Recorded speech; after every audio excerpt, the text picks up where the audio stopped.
Assalamualaikum warahmatullahi wabarakatuh.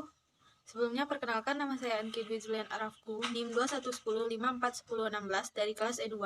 Di sini saya akan menjelaskan materi regresi logistik sebagai pemenuhan tugas statistik multivariat. Sebelum kita masuk ke dalam materi regresi logistik ini, alangkah lebih baiknya kita mereview kembali apa itu regresi. Regresi ini digunakan untuk menganalisis hubungan dan pengaruh antara variabel bebas dan variabel terikat. Nah, regresi ini terbagi menjadi dua, yaitu regresi linear yang terdiri dari regresi linear sederhana dan regresi linear berganda. Yang kedua yaitu regresi logistik. Selanjutnya adalah apa itu regresi logistik? Regresi logistik adalah sebuah pendekatan untuk membuat model prediksi seperti halnya regresi linear atau yang biasa disebut dengan istilah ordinary least square regression. Nah, perbedaannya adalah pada regresi logistik, peneliti memprediksi variabel terkait yang berskala dikotomi. Skala dikotomi yang dimaksud adalah skala data nominal dengan dua kategori, misalnya ya dan tidak, baik dan buruk, tinggi dan rendah. Apabila pada OLS mewajibkan syarat dan asumsi bahwa error varians atau residual terdistribusi secara normal, sebaliknya pada regresi ini tidak dibutuhkan asumsi tersebut, sebab pada regresi jenis logistik ini mengikuti distribusi logistik. Berikut adalah tujuan dari regresi logistik. Pertama, persamaan regresi logistik dapat digunakan untuk menghitung peluang. Yang kedua, melihat perbedaan karakteristik antara dua kelompok. Yang ketiga, mengetahui faktor-faktor variabel bebas yang mempengaruhi. Berikut adalah model persamaan regresi logistik. Model persamaan aljabar layaknya OLS yang biasa kita gunakan adalah berikut. Y sama dengan B0 tambah B1X tambah E, di mana E adalah error varians atau residual. Dengan model regresi ini tidak menggunakan interpretasi yang sama seperti halnya persamaan regresi OLS.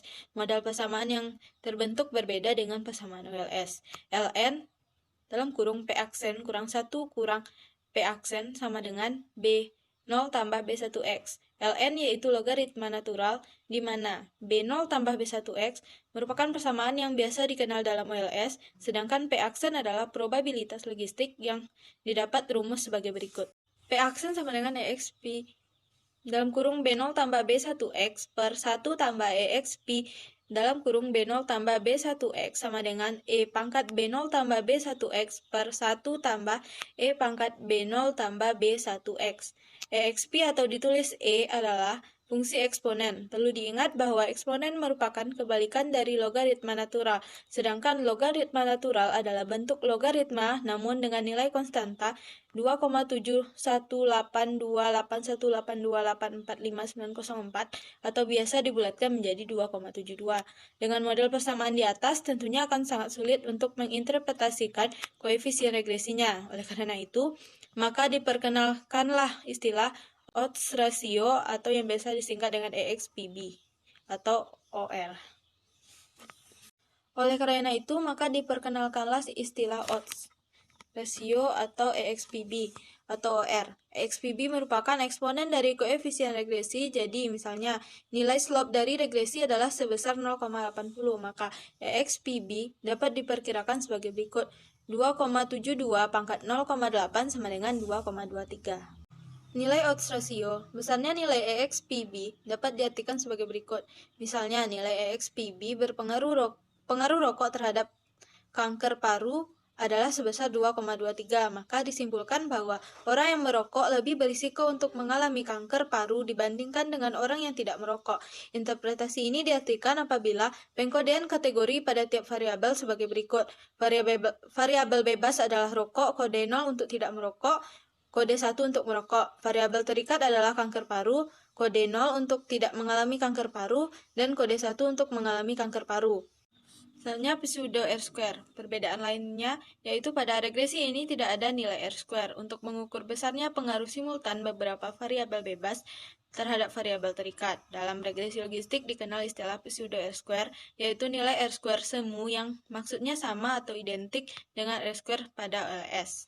Jika pada OLS menggunakan uji F, ANOVA untuk mengukur tingkat signifikasi dan seberapa baik model persamaan yang terbentuk, maka pada regresi ini menggunakan nilai chi-square. Perhitungan nilai chi-square ini berdasarkan perhitungan maksimal likelihood. Berikut adalah analisis regresi logistik pada penggunaan SPSS. Berikut adalah contoh kasus pada analisis regresi logistik, yaitu pemberian ASI eksklusif dapat dipengaruhi oleh pengetahuan ibu dan status pekerjaan. Pemberian ASI eksklusif sebagai variabel dependen atau Y, jika diberikan ASI eksklusif 1, tidak diberikan atau bukan ASI eksklusif dengan 0. Variabel independennya yaitu status pekerjaan X1 dan pengetahuan ibu sebagai X2. Peneliti ini ingin mengetahui pengaruh status pekerjaan dan pengetahuan ibu terhadap pemberian ASI eksklusif. Data selengkapnya sebagai berikut. Berikut adalah rangka analisis regresi logistik dengan SPSS. Yang pertama, klik Analyze, pilih Regression, binary logistik. Selanjutnya, masukkan variabel ASI eksklusif atau Y ke dalam kolom dependen. Selanjutnya, masukkan variabel X1 dan X2 ke dalam kolom covariates. Yang ketiga, masukkan X1 ke dalam categorical covariates. Selanjutnya, klik Continue, pilih Enter pada kolom method, klik Option, klik Classification Plot dan Hosmer-Lemaitre Goodness of Fit. Selanjutnya, Case-Wise Listing Residual and All Case. Selanjutnya klik OK. Berikut adalah hasil output regresi logistik. Nah, pada slide ini dijelaskan bahwa proses pengkodean yang digunakan untuk variabel independen X1 saja, karena variabel ini adalah variabel kategori. Dapat juga dilihat yang menjadi perhatian kita adalah responden dengan status tidak bekerja, angka 1 yang diberi tanda kurung. Nah, pada slide selanjutnya, menggambarkan hasil proses input data yang output di atas merupakan blok 0 atau blok permulaan adalah proses inisialisasi, artinya variabel X1 dan X2 belum dimasukkan ke dalam model penelitian. Dengan kata lain, model ini adalah model persamaan logistik yang hanya menggunakan konstanta saja untuk memprediksi responden masuk ke dalam kategori ASI eksklusif atau bukan ASI eksklusif. Dari nilai signifikansi diketahui konstanta yang dihasilkan adalah 0,118, yaitu besar dari 0,05. Hal ini berarti bahwa dengan menggunakan model persamaan sederhana, hanya konstanta saja belum mampu memberikan penjelasan proporsi pemberian ASI eksklusif. Selanjutnya dapat dilihat pada output blok 1, digunakan pada variabel dependen, yaitu bukan ASI eksklusif kode 0 dan ASI eksklusif kode 1.